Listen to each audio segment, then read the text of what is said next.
Bagaimana memahami hadis yang mengatakan tidak masuk surga tanpa hisab seseorang yang meminta diruqyah? Apakah termasuk ruqyah syariah?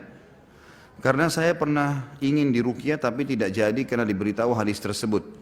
Allahu a'lam. Ini sudah berulang kali sebenarnya saya luruskan teman-teman sekalian tanpa mengurangi penghormatan saya kepada para asatidzah atau duat yang telah menyampaikan kalau yang dimaksud adalah termasuk ruqyah syariah, gitu kan?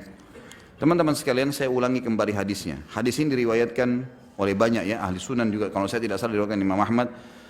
Kata Nabi SAW, akan masuk surga dari umatku 70.000 tanpa hisab.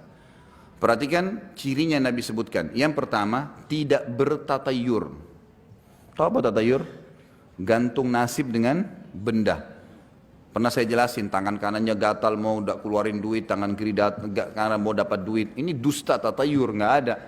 Matanya kedap-kedip, alisnya kedap-kedip, ini mau dapat inilah, mau inilah, semua khurafat. Hari Selasa itu adalah hari sial lah, apalah macam-macam. Kalau rumah kayak feng shui orang-orang non muslim itu kalau ada kayu menghadap begini nanti akan jadi musibah kalau tidak ada cahaya di sini, macam-macam. Ini semua tatayur, nggak boleh menggantungkan nasib sama benda. Ini larangan bukan? Larangan atau perintah ini? Larangan. Baik. Yang kedua, sabda Nabi SAW setelah tidak tatayur, tidak bertato. Larangan atau perintah ini? Larangan. Berarti ada larangan ya. Yang ketiga, maksudnya ini perbuatan yang haram nih. Yang ketiga, tidak minta ruqyah. Sekarang bagaimana memahami tidak minta ruqyah ini dengan dalil-dalil jelas sahih riwayat Bukhari, riwayat Muslim, riwayat Imam Malik, semuanya tentang masalah dalil-dalil ayat ruqyah. Hadis-hadis ruqyah ya. Seperti Jibril pernah membaca kepada Nabi SAW, Bismillahirrahmanirrahim, min kulli syarrin yu'dhik, wallahu yashfik.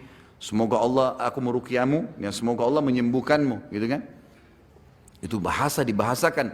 Nabi SAW pernah kena sihir dalam hadis Bukhari oleh Lubab ibn A'sam. Lubab ibn A'sam, orang Yahudi dari suku Za'far, yang mengambil sisir Nabi SAW dan rambutnya kemudian ya disihir, dimantrain. Lalu Nabi SAW ruqyah, membaca ayat ruqyah, memerintahkan para sahabat melakukannya. Pernah Nabi SAW mengambil pelapa kurma lalu menepukkan ke badan seorang sahabat yang merasa terganggu oleh syaitan sambil mengatakan, ukhruji aduallah, keluarlah wahai musuh Allah. Itu pernah ada riwayat banyak. Gimana mempertemukan antara perintah agama ruqyah, pengobatan nabawiyah, dengan hadis yang mengatakan ruqyah tadi ini dilarang.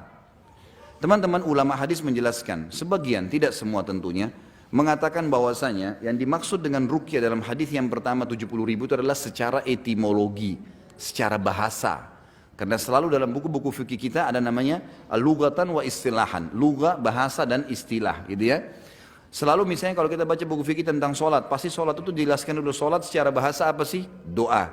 Secara istilah apa? Gerakan yang dimulai dari takbir dan diakhiri dengan salam.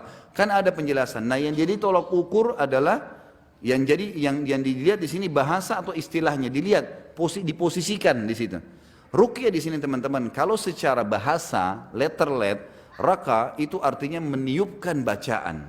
Ya. Jadi mantranya dukun juga itu namanya ruqyah.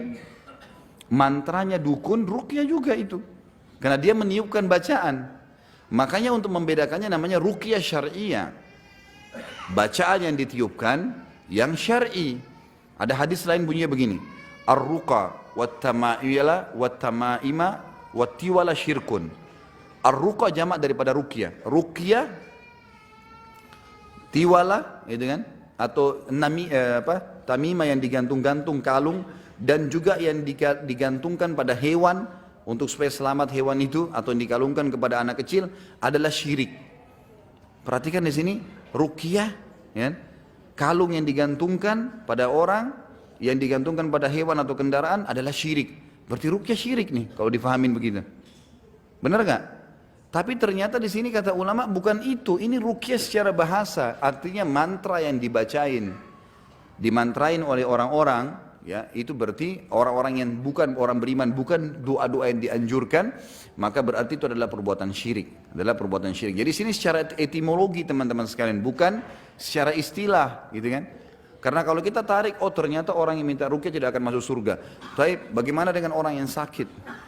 Orang yang sakit gimana caranya? Kata Nabi SAW, tadawaw ya ibadallah, berobatlah kalian wahai hamba-hamba Allah. Bagaimana kita memahami hadis ini? Orang sudah sakit baru tidak mau. Ada seseorang teman saya, juga sering berkonsultasi masalah agama, beliau peruqyah. Lalu ditanya, Ustaz, saya pernah hadapin satu orang pasien, ini orang sudah 15 tahun kena sihir, setengah mati, setiap hari ketindihan, setiap hari mimpi buruk, ribut terus dengan istrinya, tapi dia nggak pernah mau ruqyah, udah 15 tahun.